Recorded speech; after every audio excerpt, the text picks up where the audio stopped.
Segum Ganawage.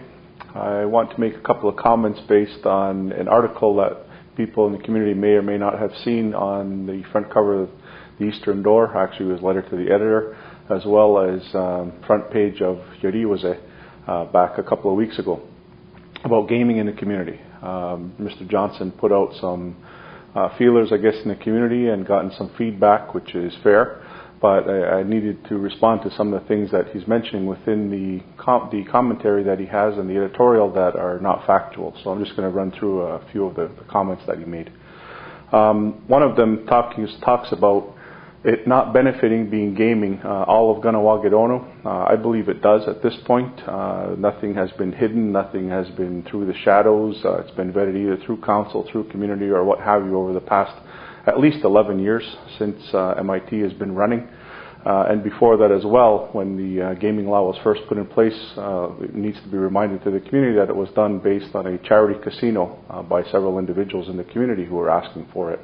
So the gaming law wasn't created in and around only referendum. It was to benefit all Ganawage as well, and I believe it still does to that effect.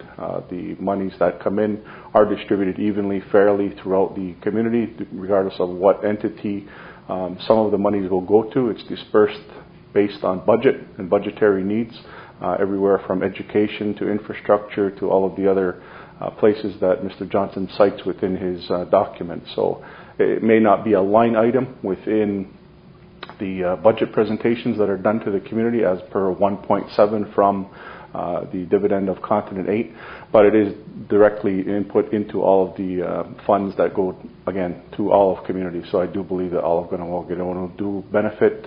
Again, need to be reminded that Sports and Rec is severely underfunded, and the community and through council gives a lot of money. Just to cite some, close to $100,000 for minor hockey, to cite one, and the youth center as well gets well over $100,000 in terms of budgetary compensation from council. So none of those are federally funded. These monies come not directly from the 1.7, but some of it I'm sure is derived from there as well, as it is presented through council. He talks about violation of the gaming law, and he does cite some facts that in fact the law does state that a up to nine member gaming commission should be elected at the same time as a council election. But a presentation was made back in 2001 by myself, as well as several people like Frank Catania, the former gaming regulator from the state of New Jersey, who helped us create the regs, Murray Marshall, who assisted as well in terms of creating the law and the regulations for online gaming, and the sitting commissioners at the time, of which I was one. It was twofold. One, to say that the commission shouldn't have sitting members of Mohawk Council of Ganawage. I felt that it was a conflict of interest, being the people that put the laws into place at that point in time without community decision-making process, or ILCC, and also to have to debate amongst the commissioners themselves on how to actually regulate that law and how to put it back into place in the community. So council agreed that from that point forward there would be no sitting member of council as a commissioner, but it also agreed that the number 9 was too large, and also elections, I guess in the early 90s were the thing and the way to be in the community, and for some positions obviously the community still maintains that. The council felt at that point in time that a 3-member appointed commission was agreeable. Although it didn't pass through Justice Commission and it stalled for some bit of time, it is actually a council decision then that it would change from an elected board to an appointed board.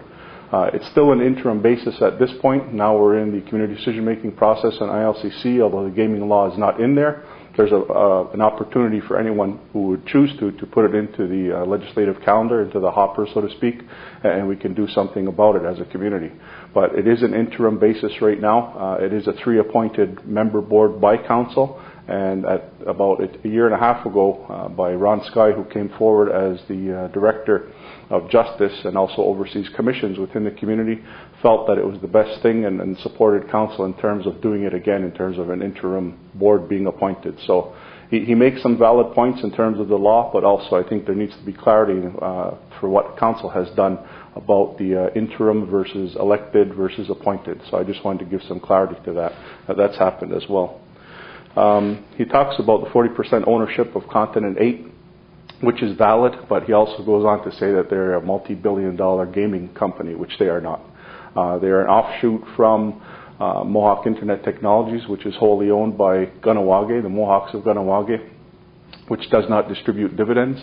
Continent 8 was supposed to go public back about 2004, 2005, but because of the UEGA Act, the Unlawful Illegal Gaming Act that the United States put in place after 9/11 to thwart terrorism, as they put it, and money laundering and so on, the market fell out. So it's still not an opportune time to go public, but that still is the direction indication that Continent 8 will go. But again, just to clarify that it's not a gaming company, it's an online server and host. They're similar to what MIT does. It's just expanded our wings across the territories of other continents, other countries, thus the name Continent 8. So just needed to clarify it a little bit further. The dividends do come from there, like I said, the 1.7 this year, and again, they declared further dividend to all of the partnerships, again, of which were 40%, which included the $2.3 million that was talked about within our budget presentation last week. So again, important to clarify things like that. He talks about the hundreds, if not thousands, of people from our community that could, should, or would be hired by them. I agree with him wholeheartedly that they should be. Unfortunately, at this point in time, there's very few people in information technologies, post-secondary studies.